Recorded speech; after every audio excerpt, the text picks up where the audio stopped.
Hi, thank you so much for joining us today. I'm Jill Nash, and I'm one of the founders of Women Forward. Before we get in today's incredible program, I want to give you just a little bit of background about our organization for those of you who might not be familiar. We actually started this group as a coalition of all different campaigns in early 2020. And we came together because we understood what was at stake in that election. And as soon as we realized that likely the campaign was going to be held in a global pandemic, we understood and we could see that online organizing was going to be the way to go. So we started out with two women. We quickly grew, and by the time the election rolled around, we had 750,000 women, and we were in about 35 states. Now, we all thought we would go back to our lives before the election and go back to doing whatever we were doing, and then January 6th happened. We kind of all looked at each other and said, we've got to stay in the fight. So over the following years, we've grown this group to about 1.4 million women. We're across all major social media platforms, but in addition, we're organized by states. And so we pretty much have a presence in almost every state. There's a few that we decided weren't really worth the effort, maybe like North Dakota or something. But anyway, we've stayed in the fight, and now at the present time, we're really focused on holding institutions accountable, particularly for-profit institutions. So we've all been very involved in some of these boycotts that are going on. We now are also focused on the election coming up for Supreme Court in Wisconsin. That's on April 1st. So we're putting a lot of energy into that as well. But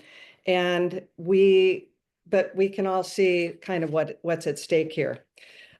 Today, we are incredibly fortunate to be joined by three tireless champions for democracy, justice, and our freedoms. Congressman Jamie Raskin, Congresswoman Melanie Stansbury, and Rob Shriver. As we gather here, though, I think it has to be said that we are facing some of the most urgent threats to our futures and our freedoms. The attacks on our democracy, basic human dignity, and the dismantling of our government that we're watching every day are accelerating, and the stakes have never been higher. Today, we're going to hear directly from our guests about what's happening in Washington, what we need to prepare for in the coming weeks, and most importantly, what women must do to push back against these disastrous policies. This is not a time to sit on the sidelines. This is a moment for action and for standing together to protect the rights that generations before us fought so hard to secure. We're here today to get informed, energized, and most importantly, we've got to get back to work. So without further ado, please join me in welcoming today's moderator, Janet McCabe, who's a longtime public servant and most recently served as Deputy Administrator for the EPA. I told her that I was going to just introduce her as a goddess, but I thought I'd give a little bit more of her background as well. So Janet, thank you so much for helping us out today. Over to you. Thank you, Jill. Hello, everyone. It's wonderful to see so many people dialing in from all across the country. Wonderful, but not surprising. This is a chaotic and very troubling time, as Jill said.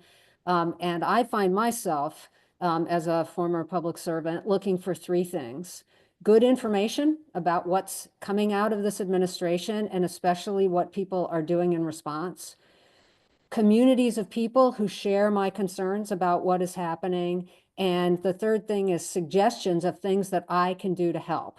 And you will get all three of those things on this call. I appreciate that we didn't give you very much notice about the call. There's a reason for that, which you'll hear more about from our speakers. But the spoiler is that things are moving so fast, and the time for all of us to get engaged is now.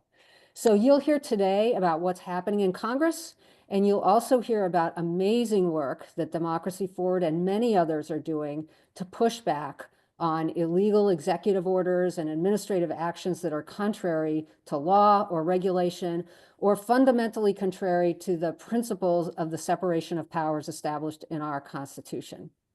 So first, we'll hear from our three speakers kind of about the state of play in DC right now. Then we'll hear from our speakers what they and many others are doing to fight back right now. And we'll finish with that call to action, providing you with concrete suggestions for what you can do to help right now.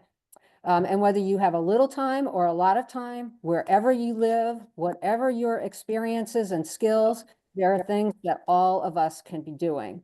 And when we put all of those individual actions together, we can be a powerful and strategic and impactful force.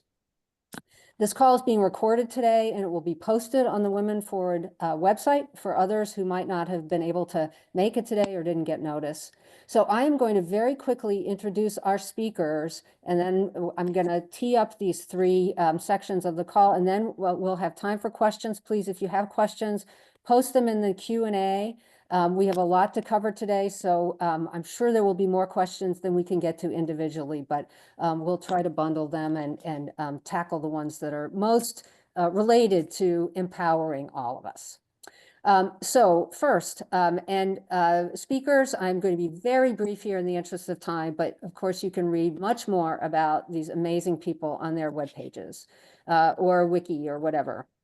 So Congresswoman Melanie Stansbury represents New Mexico's 1st Congressional District and has dedicated her career to working on solutions for New Mexicans around water issues, poverty, climate change. She's a champion of efforts to represent her constituents on hunger issues, food, water insecurity, economic development, and more and more and more. She serves on the House Committee on Natural Resources and the House Committee on Oversight and Accountability, and is ranking member on the DOJ Oversight Committee, which if you've never heard about, you'll hear about today.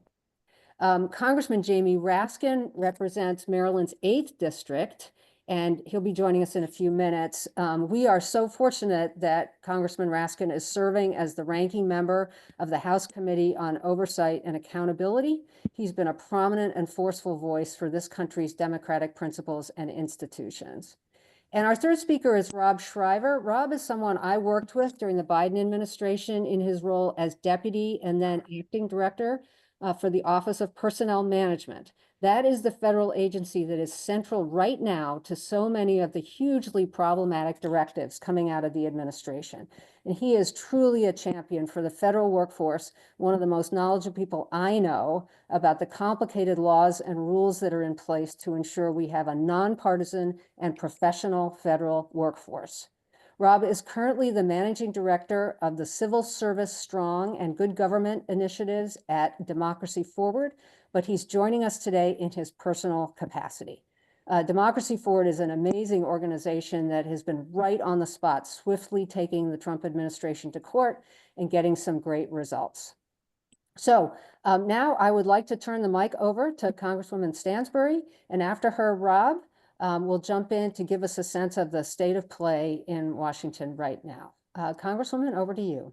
All right. Well, thank you so much, Deputy or Assistant Administrator. I'm Melanie Stansbury. I'm so deeply proud to represent New Mexico's 1st Congressional District, which is right in the heart of central New Mexico, and to be here with all of you, to be a proud member of the Resistorhood, the resistance, the fight back, and this work to save our democracy. And my primary goal for all of you today is to leave this call feeling informed, inspired, mobilized, energized, and empowered to go do the work. Because I know the people who are joining this call today, you guys are the organizers. So as you're listening to us, our primary goal here today is to give you information that helps you mobilize the people in your circles, your communities, and to go out there and to take these messages and these ideas and to take them across the country, because this fight to save our democracy is literally going to take all of us. So obviously we're living in unprecedented times.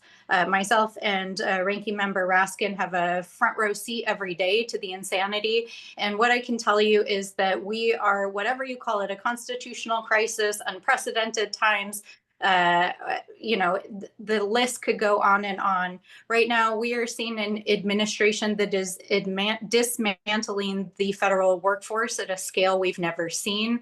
They are dismantling federal agencies. They are undermining the constitutional separation of powers. They are breaking laws daily around constitutional separation of powers, authorization by Congress of the laws that created these agencies and their mandates and their missions. They're breaking appropriations laws that govern how funding should be spent, and they're breaking personnel laws every day with the people that they're firing. And we have a three-part strategy in Congress to fight back. But at the end of the day, because we have essentially a president that doesn't care for the rule of law and doesn't care if he breaks norms, we know that we need Americans to mobilize across the country. So we'll talk a little bit more about what we're doing. But that three-part strategy is we're in Congress fighting, doing everything we can, pushing every lever, using every ounce of oversight we have, and using our bully pulpit to inform the public so that as the people of this nation, we can fight back and push back. We are using the courts. There are now over 70, possibly 80 cases, and Representative Raskin will speak to that. And we're doing the work in our communities. And I'm going to talk at the end about what you can do to be a part of the everyday resistance that we need you to do in the community. And with that, I'll turn it back. Thank you, Congresswoman. Congressman Raskin, thank you so much for joining us today. It's an honor to have you. If you want to just take a couple of minutes and add anything to what Congresswoman Stansbury has said about sort of the state of play right now. I want to thank you very much. I'm delighted to be with everybody. And this is my first event after reeling from the shock of yesterday's meeting in the Oval Office, or the Evil Office, I guess we can designate it now. Look, we are in the fight of our lives. I don't need to tell that to anybody. And we've got to think short-term, medium-term, long-term, short-term. We are involved in now more than 100 cases across the country. In Congress, we're getting involved in a lot of them on an amicus basis, maybe intervening in some. We might end up even trying to bring some of our own cases, despite the very restrictive standing doctrines that the court has erected against congressional standing. But basically, all of the cases flow out of this basic fallacy that the president has the power, or his designates and subordinates have the power, to dissolve federal agencies, departments, and programs that have been created by Congress and then appropriated by Congress under the spending power, and they don't. The core function of the President of the United States under Article 2 of the Constitution is to take care that the laws are faithfully executed, not frustrated, not stifled, not distorted, not undone. And this is why we're winning now in more than 30 courts where we have gotten temporary restraining orders or preliminary injunctions against various efforts to dissolve programs like the Consumer Financial Protections Bureau, like the Agency for International Development, to impound or divert funds that we've appropriated for one purpose to channel them in another direction, or just to sit on them. But then also flowing out of that basic constitutional problem is this complete demolition and trampling of the civil service. The core principle of the civil service is you can't be fired for political reasons. That's why we have a civil service. You can only be fired if you've engaged in professional misconduct, like you're embezzling from the job, or poor work performance. And so many of the people who are being fired, the tens of thousands of people being fired, have superior and excellent work performances, or if there is a legitimate reduction in force based on some purpose. But as several courts have found recently, and as well as the Office of Special Counsel, you can't dress up what is an attempt to destroy a federal program or department or agency in just like a mass firing. you would need to do a reduction in force and then follow the rules, including protection for veterans who are 30% of the workforce and other rules that apply. So the reason we're winning is because they've just taken a wrecking ball to the federal government, the rights of workers, congressional intent. And I'm starting to get the feeling that the administration almost knows that they're going to be losing all these cases in district and appellate court, but they think once it gets up to the U.S. Supreme Court, they will finally give the thumbs up to their unitary executive theory and give a lot more power to the president simply to run away with the football and do whatever he wants. But short term, we're going to have to fight it in the courts, and we're going to be able to slow this thing down and try to change the political dynamics. And that's already happening. And that relates to the medium term, which is mass popular protest and uprising. We've talked to people in other countries. We've talked to political scientists and historians. The key difference between authoritarian coups and seizures of power and overthrows of representative democracies that work and those that don't work is the factor of popular activation and protest. You can't beat this within the parliamentary context alone. You need massive protest across society with things like consumer boycotts and mass rallies, protests, civil disobedience, people speaking out at every turn, ridicule of the absurdity of the dictators and so on. That's going to lead us right up to 2026, where we have an excellent chance to take the House of Representatives back. Remember, they've got basically a one-vote margin now. It's 217 to 215. A bunch of these districts were decided with less than 1,000 votes or 2,000 votes. So we're totally within striking distance. Every day you see more and more people coming out and saying, my God, I voted for Trump. It was the biggest mistake of my life. What have I done? I was sold on this or that. I was a sucker. It'll never happen again. We got to go mobilize those people, organize those people, and make sure they know that they've got a political home with the Democratic Party. And then finally, long term, look, we're in the fight of our lives. I mean, this is not a 2-week, 2-month, or even 2-year proposition. These people are very serious about destroying democracy. I mean, we saw what happened in the Oval Office yesterday. They are on the side of Putin in Russia and Xi in China and Iran, ultimately, and they're on the side of Kim Jong-un, and they love all of the dictators and the autocrats. So we need to be making transnational common cause with the democratic parties and the movements of the world. I mean, it's an international movement that we've got to be part of to save democracy and freedom. I yield back to you. Thank you, Congressman. I feel like I'm there with you, but I'm so glad you're there.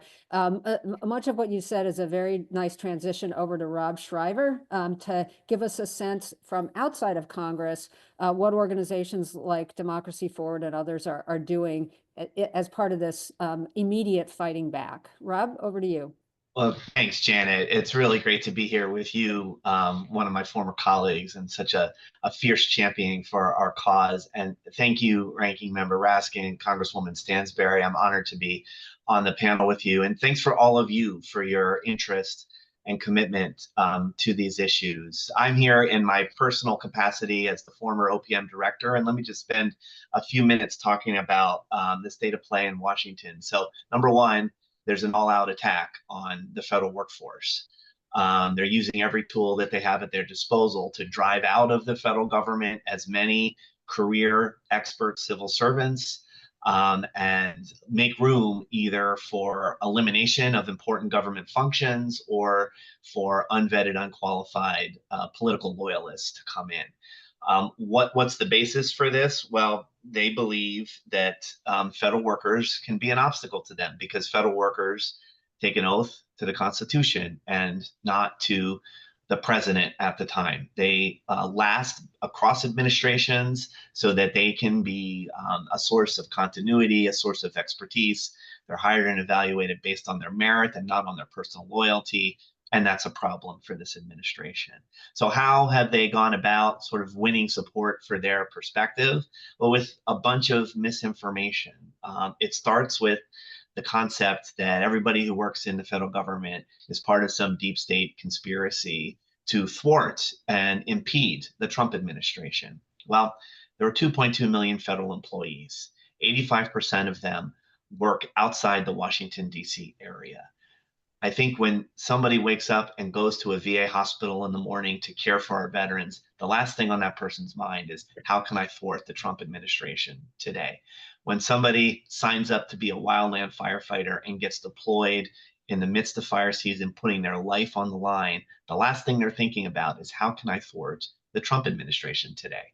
When somebody is working for SSA and processing benefits so that our the oldest among us and the most vulnerable among us can have the support they need, the last thing that they are doing is thinking about, how can I thwart and impede the Trump administration today? That's not what motivates federal workers. These people don't understand federal workers. And I wish that they would sit down and talk to federal workers and learn about what they do in their job every day and about what's important to them. The other thing that they're doing is saying that federal workers don't work. There is this perception out there that only 6% of federal workers are even coming into the office. It's completely false. Federal workers, 53% have to come to work every day. They're not eligible for telework at all. And of the ones that do telework, they come into the office on average 3 out of every 5 days, just like they've been doing for decades, long since before the pandemic. So these are the tools that they are using to demonize, vilify, and turn the country against federal workers. And really what we need to be doing is explaining to folks that this is the work that federal employees do every day. This is how it impacts your federal community. And when you call up and you need help from an agency and there's nobody there to answer that phone, you know why that is. You know what's going on there. So again, I'm really happy to be here today with all of you and happy to talk more about actions that are taking place in the legal front to help federal workers and help the people that depend on federal workers. Thanks, Rob, so much. And I can absolutely ratify everything that Rob is saying about the civil servants that I've had the honor to work with over my career. I have never met more devoted or hardworking people as my colleagues at the EPA. And one of the things that's striking me is just the cruelty and the heartlessness with which they are being treated now. And if I could indulge one small anecdote, it was reported on NPR yesterday that one of the RIFT employees from USAID came to his office for his 15-minute allowed time to pack up his belongings and was prohibited by the security there from taking a photograph of the memorial in the agency lobby that showed the name of his wife, who as a civil servant had been killed in the course of her duties. It's hard to imagine people treating one another this way, but they are. So let's get into what folks are doing now. And if I may, let's go in reverse order, Rob, and maybe you can start with what groups on the outside are doing and some of the early successes that we're seeing, and then we'll go to Congressman Raskin and Congresswoman Stansbury. Happy to do that, Janet. And let me just say some signs of encouragement. Number one is there is a level of coordination that is happening among democracy organizations, among whistleblower organizations, among unions from the AFL-CIO, the unions that represent federal employees, good government groups that care about a well-functioning government. There's a level of coordination that's happening there that I haven't seen before. And it has led to a number of impactful lawsuits and proceedings brought through the administrative processes on behalf of federal employees that is making a difference. So there are multiple lawsuits that are proceeding through the system against DOGE as an entity. Lawsuits related to the transparency rules that entities like DOGE are supposed to be following, lawsuits that deal with the fact that DOGE seems to be calling the shots at agencies rather than the leaders who under statute are supposed to be calling the shots there. So those things are proceeding. There are litigation to block DOGE from getting access to our most sensitive data. And we know that this is something that started from day one of the administration. And so there has been successful lawsuits brought that have blocked them from accessing data. For example, at the Treasury Department, there's lawsuits involving data at OPM, the Department of Labor, on and on and on. And the judges have been receptive to these arguments that this is wrong, that there are safeguards and procedures that need to be followed for accessing this most sensitive data, and that there are really good reasons for those rules that protect all of us. There are lawsuits being brought on behalf of beneficiaries who either are supposed to be receiving funds, federal funds, or who are really harmed by what's going on with federal workers. We focus a lot on the beneficiaries because getting direct into court on behalf of federal employees is challenging. It's challenging on technical legal grounds around standing and claim preclusion and things like that. But being able to represent beneficiaries who are harmed by either these funding freezes or by having workers taken away that they rely on to perform a particular function, those types of lawsuits have been effective. So those lawsuits exist to challenge, for example, the harsh rules rolling back diversity, equity, and inclusion. Note they never include accessibility in there, even though accessibility is part of the DEIA initiatives that we enacted and implemented under the Biden administration. And people with disabilities are being harmed just as much as our diverse communities. There are lawsuits around the mass terminations of probationary employees. Probationary employees have done nothing wrong. It's a little bit of a misnomer. They're just people that are in the first or second year on the job, and they might be brand new to the federal government. They might be folks who got promoted into a supervisory job and are serving a so-called probationary period. And the administration is abusing the fact that these folks don't have the normal appeal rights that a federal employee would have once they get over that first or second year. And so there was a successful TRO in the Northern District of California this week, again, on behalf of some beneficiaries who are harmed by the fact that these mass terminations of literally thousands of people are taking place.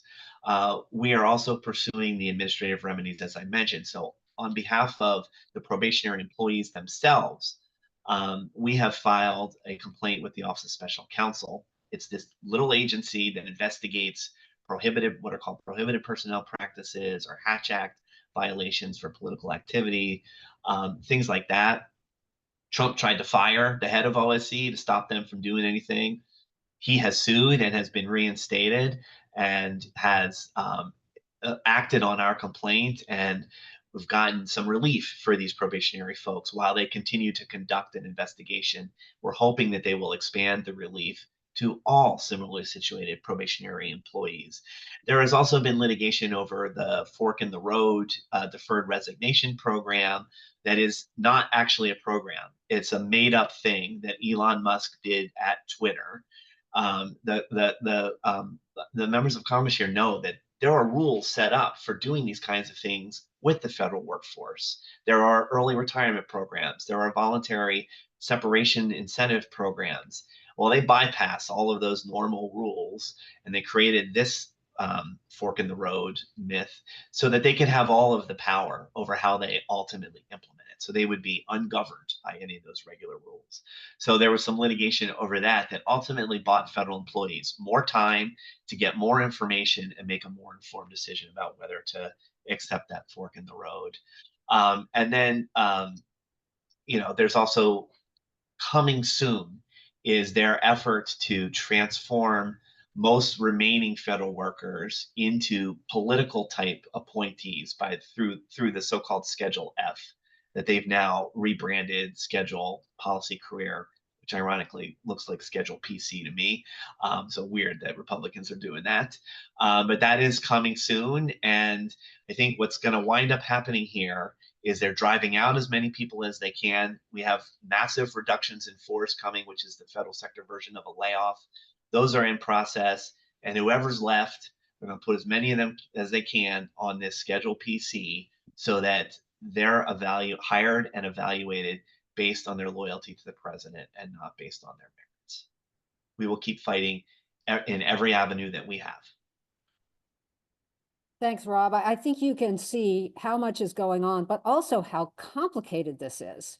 And I know when I first went into the federal service, it was a real education for me to learn about all the rules and processes and policies and offices and levers that can be pulled. And we're lucky to have people like Rob and others who know what levers need to be pulled. I'd like to turn it back to Congresswoman Stansbury and Congressman Raskin. Thank you to all of you for putting questions in the chat. These are excellent. And a couple of them I'll just mention, Congresswoman and Congressman, that you can think about as you respond a little bit more to what Congress is doing now. We've had questions about the ability to hold field hearings. What do we say to people who say that Democrats in Congress aren't being aggressive enough and should be more aggressive? So I think that's a good tee up for getting a little bit more of a sense of what Democrats in Congress are doing right now. You're both active in oversight. I know people would love to hear about that. So I'll let you guys fight it out in terms of who goes first. Ranking Member Raskin. You go. Then I'll let you go and get in the weeds because you're really good at that. Let me just give you guys kind of a high level view of what's happening in Congress. I know that the American public, especially folks who are feeling the intensity and urgency of this moment, feel like they're not seeing enough action from Congress, but I can tell you unequivocally that we are organized, we are coordinated, we are working together, and we are communicating on a scale that we have not before. And I understand that it's not, the impact of that isn't being felt in its full force, and there's a number of reasons, but let me just talk about the big picture. In the House, there are 215 Democrats. We have a 3-seat minority. In the House, the way the system works is winner takes all. That means Republicans control the floor. They control committees. They control who serves on those committees. They control what we can do, how we can do it, how the time is used. So Democrats in the House have formed a task force to fight back against the Trump administration. We're broken up into a whole series of individual task force that are tackling different parts of what Congress can do. So all of us, all 215 of us in the Democratic caucus in the House are meeting constantly to do actions to fight back, as well as the senators in the Senate who are 40 plus strong are meeting daily in their fight back and coordinating bicamerally. In terms of what we're doing in Congress, we're using our congressional power. That means leveraging our voting power. We voted every single 215, well, 14 this week, against the budget resolution. We had 2 members, one of whom had to travel across the country with an IV, who was recovering from surgery, and one of our members who just had a newborn baby who came back to vote in hopes that we could defeat that resolution. We are using the power of the filibuster in the Senate. You're seeing these senators all night on the floor, holding the floor, delaying votes as much as they can. In our committees, we are coordinated in a way we've never been across multiple committees: oversight, judiciary, homeland security, trying to use not only our tools of subpoena requesting documents, the procedural tools of Congress, but actions to be disruptive, to be unruly, to use the bully pulpit, and to use the tools of oversight that we have. In the DOJ subcommittee, I'm up against Marjorie Taylor Greene and the QAnon forces that support her every single day. And we're using our oversight authority to do oversight over what they're doing. And another piece of this that I really want to emphasize is that, and this is where people power is really, really needed, our Republicans have voices. They may not listen to us as Democrats, but they have to listen to their constituents and they have to listen to other Republicans. And so quietly, myself and all of the leadership and members are engaging Republicans to talk to the administration, to talk to these cabinet secretaries. And I can tell you from all of my conversations this week, the Republicans are pissed. They're pissed as hell against the administration. They'll go on TV and say, oh, we support DOJ, we support Elon Musk, we support the president. But that is not what they're telling us on the floor and behind closed doors. And they are telling the White House and the cabinet secretaries about their displeasure about what's going on. And those town halls and people showing up and people protesting are working. They are absolutely working. So don't be fooled by the mirage of what they put on TV, because public actions to press the Republicans is working. And I can tell you a really good example this week. We had 100 members sign a letter to try to stop mass firings of tribal agencies. We heard they were going to lay off over 5,000 Indian Health Service employees this week. We worked with Republicans to make calls to secretaries, and those mass layoffs did not happen this week. I'm going to knock on wood that they don't happen, but whatever actions that we did, we know actually stopped them. So I want people to know that the actions actually work. In terms of the courts, Representative Raskin can talk more about congressional standing, but there is a coordination happening across the entities that are bringing these lawsuits in a way no one's ever seen before. Our state attorney generals are meeting literally daily to discuss how to bring these cases, how they should be structured, where the states have standing. They're working with the nonprofit organizations. Democracy Forward is leading, but also in other spaces, we've got advocacy groups that work with different populations, NAACP, the Native American Right Fund, Native Americans Rights Funds, other legal entities that are working on the courts. They're working on the agency violations, the federal funding freezes, the mass firings, the data hackings, the DEI, and undermining of civil rights and Equal Employment Act. There are just massive amounts of action happening in the courts. I know you all have a lot of questions about what do we do when they don't comply. That is a great question for Rep. Raskin. And finally, the piece about our communities, like they are flooding the zone right now. They know this is a strategy to make you feel tired, exhausted, and disempowered. And so part of what we wanted to do in this call today is to help you feel re-empowered and get your strength and power back, because the only way our democracy survives is not as what are Democrats doing in the minority in Congress. It's what do we, the American people, and the millions of people who are scared, frightened, upset, do to make sure we hold the line against this activity. And with that, I turn it to Raskin. Thank you, Melanie. I keep going on town halls, and everybody's asking these wonderful questions, and we don't seem to get to the questions. So I just want to go through a whole bunch of them, as many as I can quickly, and then I think I'll be able to get at the main stuff I wanted to say. So number one, I get this wherever I go. Well, what are we going to do if the courts actually stick with us on the spending questions, on the First Amendment questions, on reinstating the assistant U.S. attorneys and the FBI agents who've been fired just because they worked on the January 6th insurrection case and so on, and Trump refuses to comply with the orders of the court?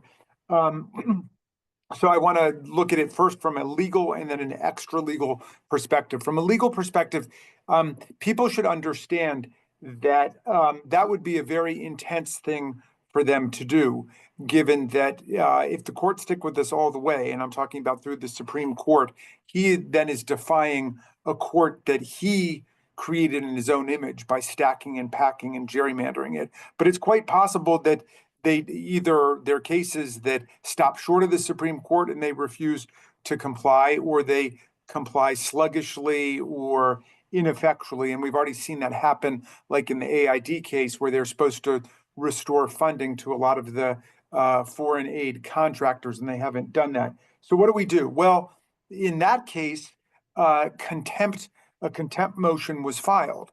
In other words, that's not that rare for somebody to disobey a court. And then there's two kinds of contempt sanctions. There's criminal contempt, where you can throw somebody in jail. Of course, in federal court, you've got to send out the U.S. Marshals who report to the Department of Justice. We know that we don't have anything like a Department of Justice. We've got a Department of Injustice directly under Donald Trump. So say that the criminal contempt sanctions don't work. That's what civil contempt is all about, because that's within the unilateral power of the court. It doesn't go through the U.S. attorneys or the Departments of Justice. Civil sanctions can be anything from slapping a lien on your bank account, which the court can do directly to Donald Trump or to Elon Musk or to any other person who's defying the the authority of the court, to seizing somebody's property, to just imposing fines on a daily basis, and impounding people's property, taxes, and so on. So all of that is there. Well, let's say they succeed in avoiding all of that, despite the best efforts of the court. It's not impossible, but I don't want to understate how difficult it would be. And I think that I would hope that courts would be very liberal in the use of sanctions against a scofflaw like Elon Musk. I mean, you could fine him $100 million a day until he decided to start complying. And in fact, contempt sanctions lie not only against particular government officials,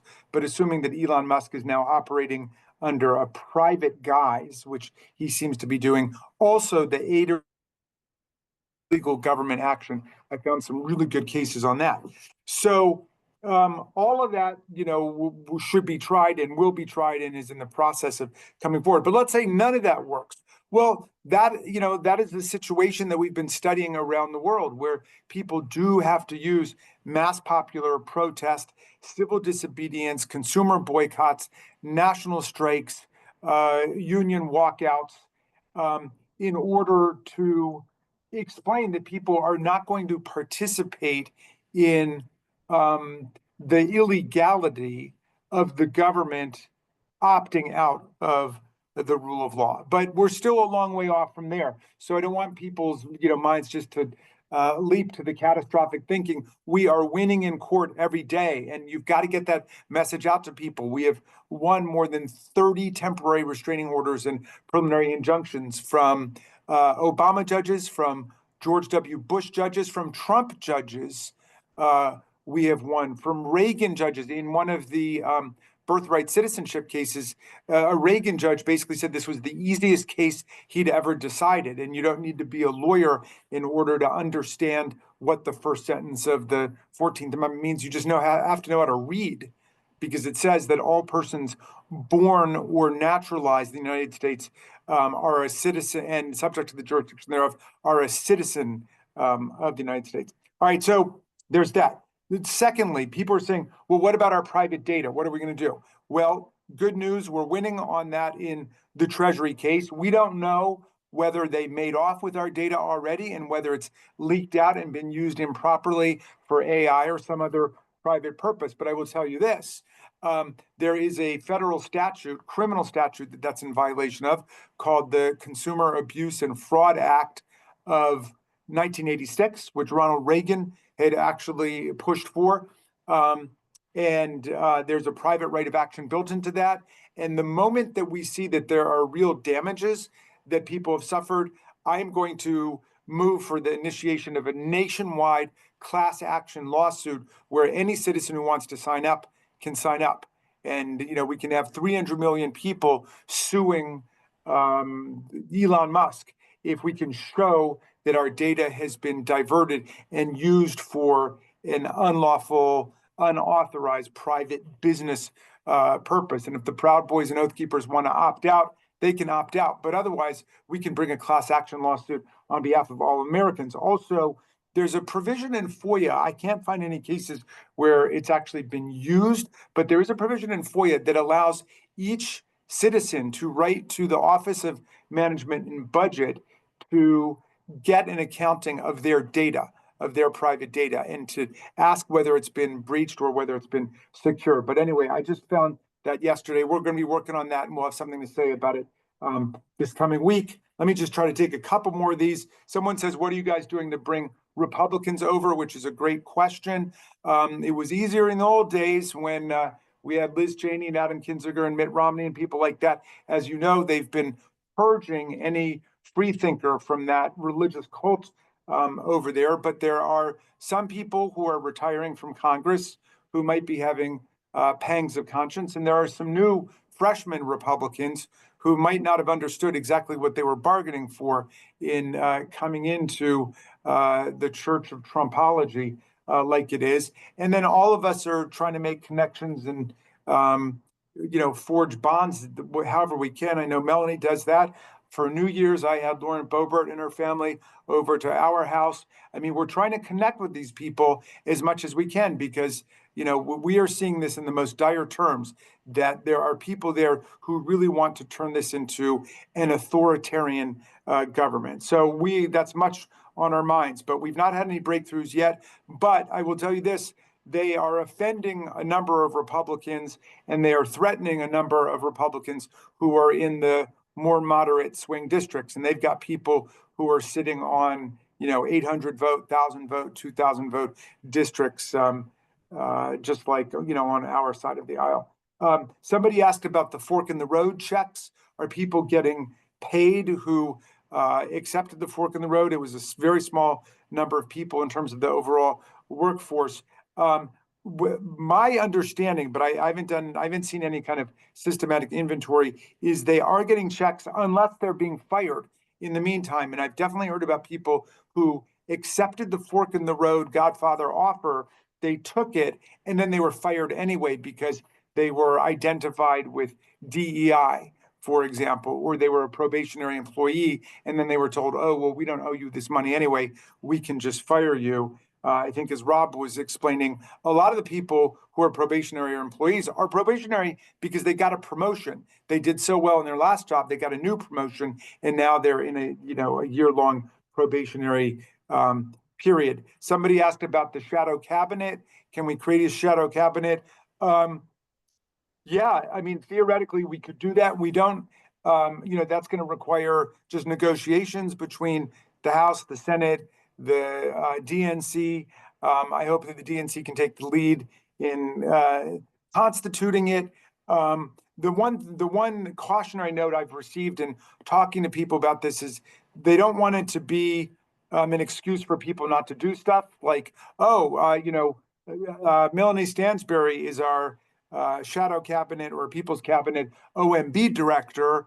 Therefore, I don't have to work on that stuff. I'll let her understand it. And so some people have objected on those grounds. There might be a way that we can, deal with that problem. And then finally, sorry. To finish your final thought, can you transition and give us your calls to action? What can the public do as you're wrapping it up? Then I'll make two final points. One, somebody raised the question of, what is going to happen with people on boards and agencies? The administration has been sacking the Democrats on the Federal Election Commission, the Securities and Exchange Commission, the FCC, the FTC. They understand they're trying to reverse nearly a century of American history where we've had Democrats and Republicans serve in bipartisan boards with members who have terms that cross from one administration to the other. Now they're asserting under their unitary executive theory that the president controls all the boards and agencies and controls everybody who's on there. I think we can assert as Congress the right to go into court ourselves because the administration is no longer going to defend those statutes. We know the Republican majorities are not going to defend those statutes. And so I think we've got an excellent argument for standing because nobody else will be able to do that. And I think we can take the lead on those. So stay tuned on that. Let me just close on the final point. And this is about corruption. They are making the argument, their argument for what they're doing is this is necessary to get rid of waste, fraud, and abuse. Everybody out there needs to turn that argument around immediately and say these people are not opponents of corruption. They are agents and instruments of corruption. The very first thing they did that first week they got in was they sacked 17 inspectors general. Then they sacked the 18th from AID. These are the people who saved us last year $91 billion for real, not smoke and mirrors like Elon Musk, but they really saved us $91 billion. And it's painstaking work. It's something you do with forensic accountants and actually going out to different sites and so on. You don't do it by getting a bunch of, hyped up juvenile computer hackers to come in and take over people's data. That's not how you save money in any of the departments. Meantime, they have dismantled the Foreign Corrupt Practices Act. You saw what they did with Mayor Adams in New York. They basically forced out the Southern District U.S. Attorney, Danielle Sassoon, and then her main assistant and the head of the public integrity section, the head of the criminal section, all because they would not overthrow and abolish a grand jury indictment of a mayor for charges of bribery, kickbacks, corruption, conspiracy, and so on. So understand, and it's always at the heart of authoritarian regimes, is corruption. And everything they're doing is to promote their corruption and their private control over public resources. And so everybody needs to get out there and explain that to the world. So educate yourself on all that stuff. The Judiciary Democrats, the Oversight Democrats have put out a lot of good information about how corruption lies at the heart of this whole illegal enterprise. Yield back. Congresswoman Stansbury, call us to action, please. Yes. All right. Well, like we said, we want you to leave here feeling empowered with some concrete ideas of what you can do to help support the cause. I want to just answer a couple of quick things that got asked in the chat, because this helps, I think, explain why we're putting the call to action to the people. People are asking, why aren't you stopping him? Why aren't you taking him out? Why aren't you impeaching him? Why aren't you arresting Elon Musk? First of all, they are breaking federal laws every single day. And the entity that normally brings cases, both criminal and civil, to take out people breaking federal law is the Department of Justice. The Department of Justice is controlled by Donald Trump. And so we're having to use the courts creatively, using our states and nonprofit partners to try to get at these legal questions, because DOJ is not our friend right now. They are not enforcing federal law.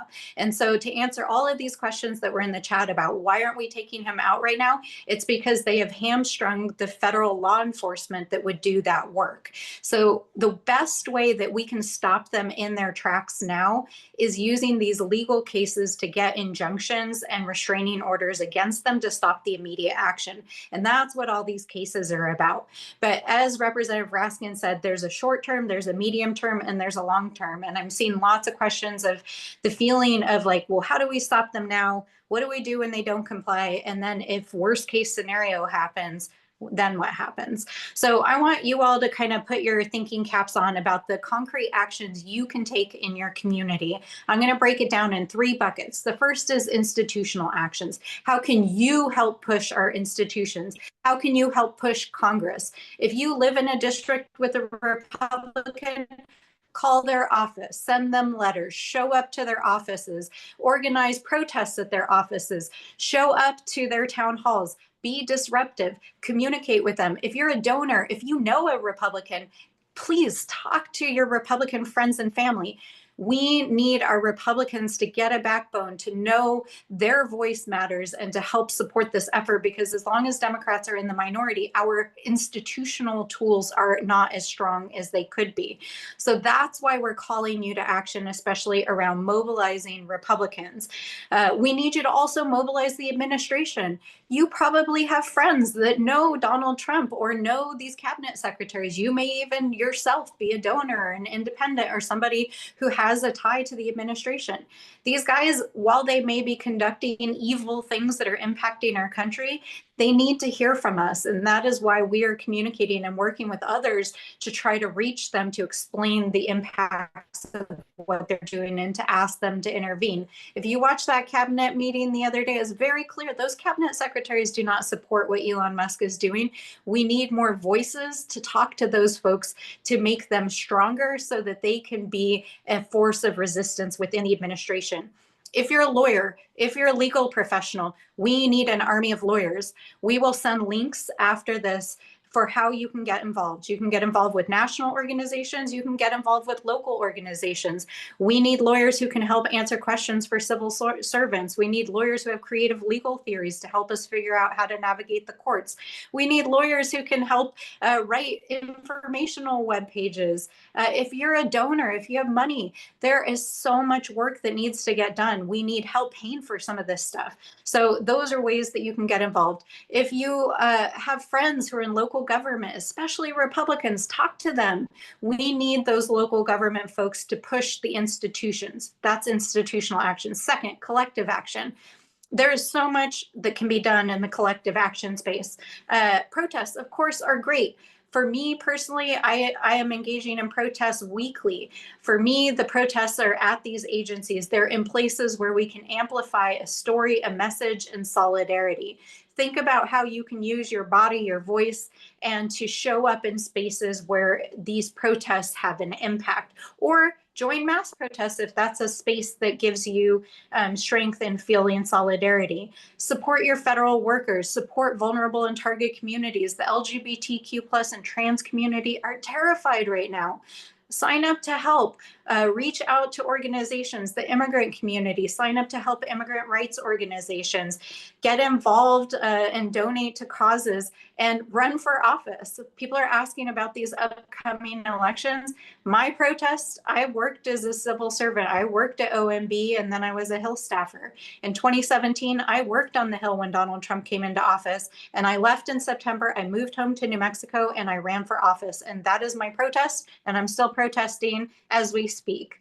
And finally, my final and third, I think doable thing that everyone can do is think about how you can be a part of the resistance in your everyday life. Every single person on this call is a leader. Do an everyday act of resistance. That could be helping somebody who you know is vulnerable right now. That could be, if you're a federal worker or federal manager, think about what you can do to not comply to all of these activities that you know are illegal, to help support your fellow coworkers, to help support people in the community that are being targeted. You know, I think about the teachers in my life right now who are going to the homes of immigrant families because the kids are not coming to school right now.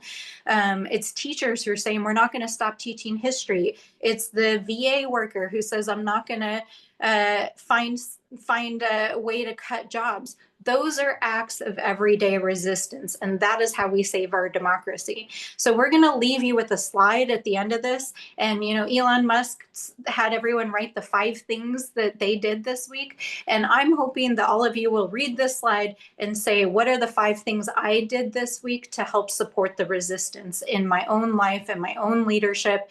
And finally, the power of organizing is about activating other people. You've got book clubs, you've got other groups you're involved in, you've got, if you're a parent, you're probably involved in your school or your kids, social groups or parent social groups. If you're whatever is the world that you live in and exist in, think about how you can organize those people in your life and to share these messages of resistance and to mobilize and activate them. And finally, I just say thank you to all of you, and I'm going to pass it back to Janet. Thank you, Congresswoman, Congressman Raskin, and Rob Shriver. This has been amazing. I feel very energized and inspired when these things are hard, and we don't naturally run out and do them, right? Because they involve confrontation and having conversations that may be difficult. But I've been inspired to hear what's going on in Congress, and that a lot of people, no matter what the rhetoric is out there, are getting to the point where they're saying, no, this just isn't right. And so we may find that there are there's fertile ground with people that we might not have expected. And I want to foot stomp the call for lawyers. The courts are our avenue here, and in order to use those, we need lawyers. So I want to thank you all again. I also want to thank Women Forward and Jill and the folks who helped produce this call today. They've been aggressively managing questions and helping us through this and with the technology. And so thank you for everything that you're doing right now. Women Forward is a great resource for everybody on this call, and to get information and to get ideas. As some very wise people have said, we are the change we are waiting for. We can't wait for anybody else. So Jill, I'll turn it back over to you to close us out.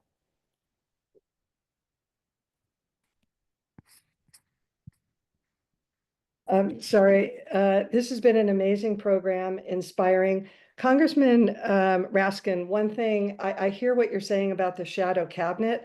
I would strongly encourage us to have shadow town halls. These Republicans are afraid to have people come out. Let's have an empty chair. Let's fill the arena. Let's call the local media. Let's all hold chickens, rubber chickens. And let's make the point that they're not representing the districts that they were elected to represent. Yeah, I agree with you completely on that. And yeah, anybody who's in a Republican district, please contact us and invite us to come out there. I mean, the one thing we thought is we don't want to just show up without an invitation, but if we are invited and there's a suitable venue, a town hall or whatever, we'll come and do it. And I think that would be very meaningful. I think the more that we can give visual imagery as opposed to lots of words, I mean, if you have 500 people holding a rubber chicken, that will get through. So thank you again to our speakers. You have inspired us. A couple of other closing thoughts. We know that organizing needs to be a year-round activity, and we need more volunteers, and we've got a million for women. We need 2 million. We need 3 million. So encourage your friends to visit our website, womenforward.us, and sign up to volunteer. We've got letter writing teams. We've got social action teams. We've got political teams. We need them all. Organizing events like this obviously take a village, and I'd like to thank our Women Forward team, Nina, who has been with us from the beginning, Carrie, Tisha, Jen, and Julia for your tireless work.